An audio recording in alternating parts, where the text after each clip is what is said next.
चक्रवर्ती ji, proceed कीजिए। Thank you your honour. Varalakshmi ji, अगस्त 8 तारीख को मर्डर वाले दिन आप कहाँ थी? घर पर थी। क्या कर रही थी? सो रही थी। उस वक्त आप घर पर सो रही थी, ये प्रूव करने के लिए आपके पास कोई एविडेंस है? Objection your honour. अरे तेनाली, जज साहब पीछे हैं, उधर घूम के बात करो।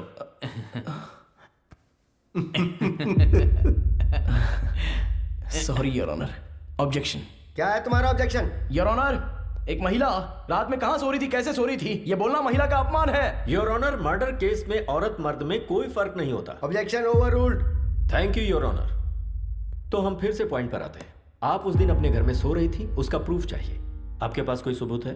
कोई सबूत नहीं है। Point to be noted your honour. Okay Varalakshmi ji, अब आप जैसे बड़े लोगों के घर में सिक्योरिटी पर्पस के लिए सीसीटीवी कैमरे तो लगे होंगे। उस दिन आप अपने घर में सो रही थी, ये प्रूव करने के लिए can you present some camera footage to the court please? 2 दिन पहले हमारा सीसीटीवी कैमरा खराब हो गया था, इसीलिए फुटेज नहीं मिल सकती। Really? Point to be noted again your honour. फिर से ऑब्जेक्शन योर ऑनर। किस बात का ऑब्जेक्शन है? योर ऑनर, घर में सीसीटीवी कैमरा नहीं है तो इससे ये साबित तो नहीं होता ना कि इन्होंने मर्डर किया था। चक्रवर्ती जी, योर ऑनर, वरलक्ष्मी ने मर्डर किया, इसका आपके पास कोई आई विटनेस है क्या? है your honour. Can I request town CI Kiran ji to please come to the witness box please? Okay, proceed. So CI Kiran, murder की उस रात को क्या हुआ था? मर्डर हुआ था सर। मजाक कर रहे हो? सीरियसली मर्डर हुआ था सर। मुंह बंद करो और जो तय हुआ है वो बोलो। सच सच बताओ कि उस दिन क्या हुआ था? सर उस दिन आजाद नगर सर्कल के पास सुबह 4:25 में मर्डर हुआ था सर। 5 मिनट के अंदर मैं मर्डर वाली जगह पे चला गया। सुबह मर्डर होने की वजह से वहां कोई विटनेस नहीं मिला। सुबह 6 बजे एक अनजान कपल का फोन आया और उसने इस मर्डर को होते हुए देखा। ऐसा गवाही देने के बाद मैंने सुबह 8 बजे वरलक्ष्मी जी को अरेस्ट किया था sir. Thank you sir. That's all your honour. Your honour, 2 town SIG से मैं कुछ सवाल पूछना चाहता हूं। हाँ, पूछ सकते हो। Thank you your honour. Inspector साहब, सर, जिस दिन मर्डर हुआ था उस रात को क्या हुआ था? मर्डर हुआ था सर।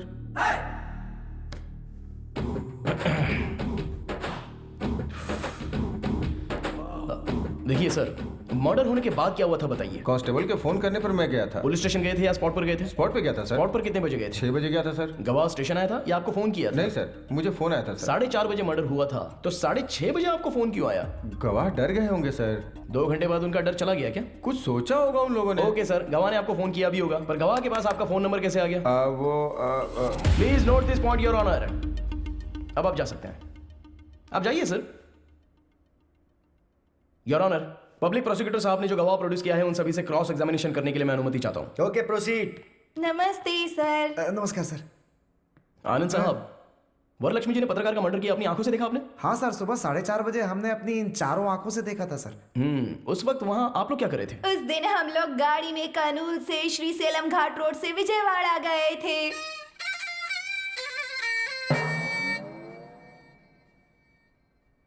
तुम्हें यहाँ गवाही देने के लिए बुलाया, गाना गाने के लिए नहीं। सर, मेरी धर्म पत्नी जो भी बोलती है गा के ही बोलती है सर। हाँ तो ठीक है, गाओ। विजयवाड़ा स्वर्ण पैलेस होटल में हम लोग रुके थे, फिर दुर्गा माँ के दर्शन किए थे, फिर पुजारी जी ने आरती दी, उसके बाद हमने प्रसाद खाया, उसके बाद हमने प्रदक्षिणा की थी। यहाँ पर मुझे जजमेंट देने के लिए जो मूड सेट किया था वो चौपट हो गया। कम से कम गाने का सुर तो अच्छा होना चाहिए। बर्तन में पत्थर रहते हैं, ऐसी साउंड आ रही है। वो ऐसे ही चिल्लाते हैं, तुम शुरू हो जाओ। बोलिए अब। उसके बाद हमने दर्शन किए, उसके बाद कर्नूल के लिए रिटर्न 2 टिकट लिए, गुंटूर से श्री सेलम वाया कर्नूल आ गए। अरे हाँ, आ गए, दर्शन किए, उतर गए। मेरे गुस्से का पारा बढ़ता जा रहा है। जो बात है सीधी बताओ ना। बता रही हूँ, आप गुस्सा मत होइए, शांति से सुनिए जज साहब। गाओ। ऑटो से उतर के जा रहे थे, आजाद नगर रोड की तरफ बढ़ रहे थे, फिर धीरे धीरे बारिश हो रही थी, तभी वहाँ वरलक्ष्मी जी आई। तब देखा अचानक किसी आदमी का गला काट दिया गया, फिर वो तड़प तड़प कर अपना दम तोड़ रहा था।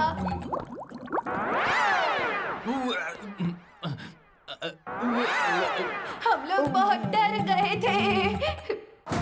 अरे बंद करो, तुम्हारी वजह से कुछ लोगों की जाने जा रही है। कोर्ट का वकील अपने आप को संभाल नहीं पा रहा और बाहर जाके उल्टी करने पे मजबूर हो गया है। अरे ऐसे किसी अच्छे डॉक्टर को दिखाओ ना। हमारे भारत देश में बहुत चीजों की स्वतंत्रता है, इसलिए मैं आपको छोड़ रहा हूँ, वरना आप पर मैं एक और केस डालता। तो डाल दीजिए ना। ओ देवी, तुम मुंह बंद रखो।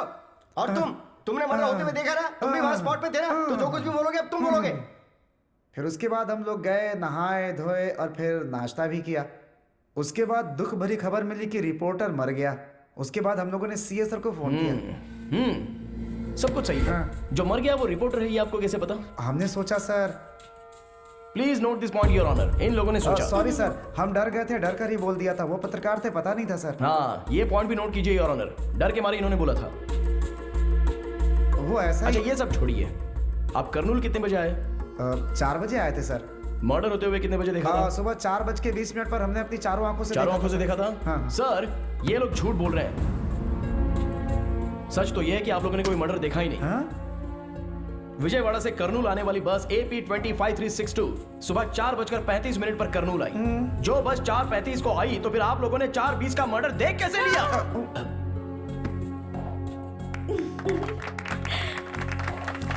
करनूल RTC बस डिपो वाले ने रिपोर्ट दी है your honour. I object your honour. मुझे लगता है वरलक्ष्मी जी हमारे गवाहों के साथ जरूर कुछ कर रही है, और ऐसे सबूत मैं 100 रुपए में पैदा कर सकता हूँ। हाँ, पैदा कर सकते हैं सर। 100 झूठे सबूत आप ला सकते हैं, लेकिन RTC बस डिपो पे CCTV के कैमरे में रिकॉर्ड हुआ फुटेज उसे झूठा साबित नहीं कर सकते। जी, ये रहे एविडेंस योर ऑनर।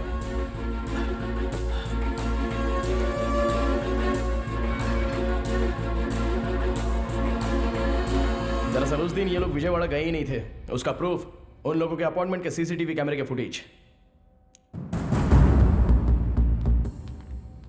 इस तरह से झूठे गवाह पेश करना सेक्शन 192 के तहत क्राइम है, और ऐसा साहब ने फॉल्स एविडेंस पैदा किया। इसके लिए इनके खिलाफ कार्रवाई होनी चाहिए। और मेरी क्लाइंट वरलक्ष्मी देवी जो एक अच्छी इंसान है, वो निर्दोष है, इसलिए कोर्ट उनको बाइज्जत बरी करे योर ऑनर। सारे गवाहों और सबूतों को सुनने के बाद फॉल्स एविडेंस क्रिएट करने वाले SI किरण कुमार कोर्ट में झूठी गवाही दिलवाने के लिए इन पति पत्नी को लेकर आए, इसलिए इन तीनों के ऊपर कार्रवाई की जाए, ऐसा कोर्ट आदेश देती है।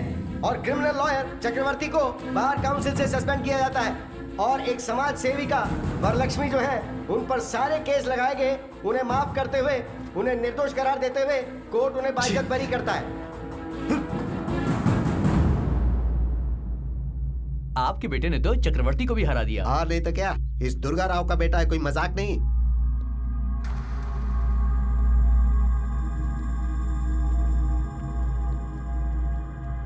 ब्रोकर का बेटा ब्रोकर ही होता है।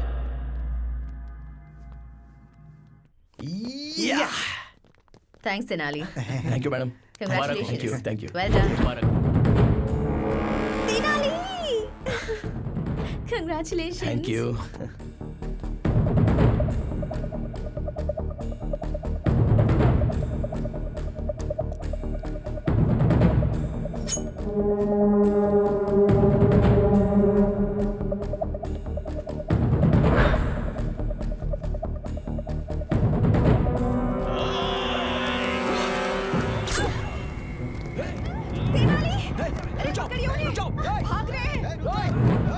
Oh my God.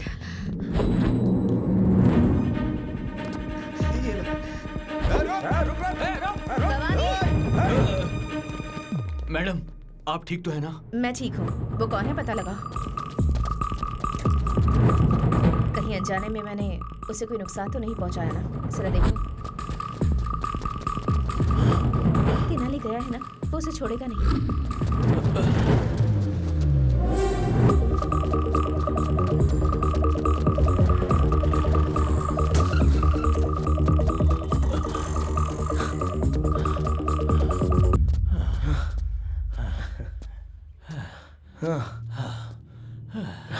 अच्छा, मेरी सांसें फूल रही हैं। इस उम्र में ये मर्डर अटेम्प्ट, चेजिंग करना, इन सब की जरूरत है क्या?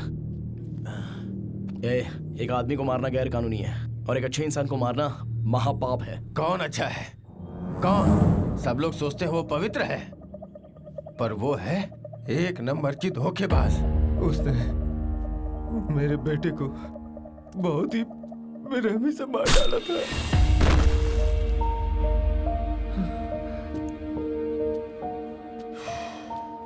वरलक्ष्मी जी ने जर्नलिस्ट भूपति को नहीं मारा। वो केस अभी मैं जीत कर आ रहा हूँ। मुझ पर विश्वास नहीं है तो कम से कम कोर्ट के फैसले पर विश्वास करो। कोर्ट पे विश्वास करूं? कोर्ट में जो गवाह पेश किए गए वो सब झूठे थे। उसने तुम्हें और कोर्ट को भी धोखा दे दिया। वही कातिल है, उसी का किया धरा है सब।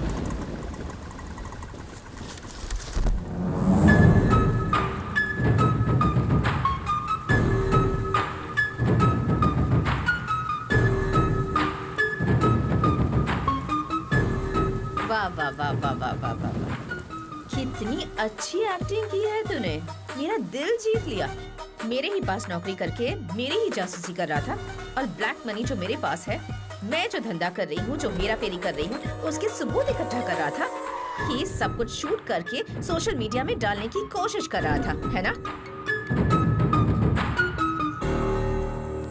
Gopal, yes madam. जरा अपना फोन दो तो। पकड़ो।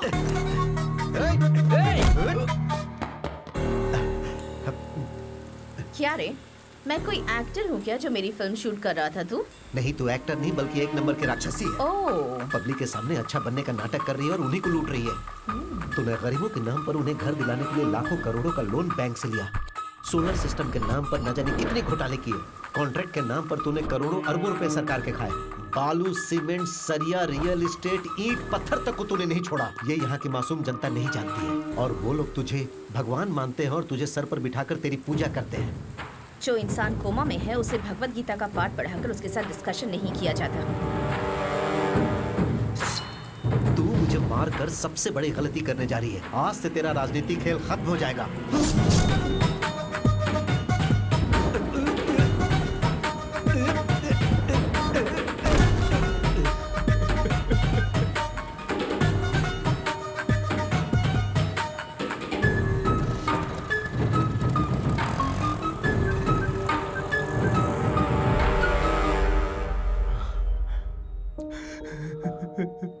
मेरे बेटे को मार डाला। बेटे के मरने का दुख एक बाप ही जान सकता है। तुम कैसे समझोगे? किसी को समझ में नहीं आएगा, किसी को समझ में नहीं आएगा।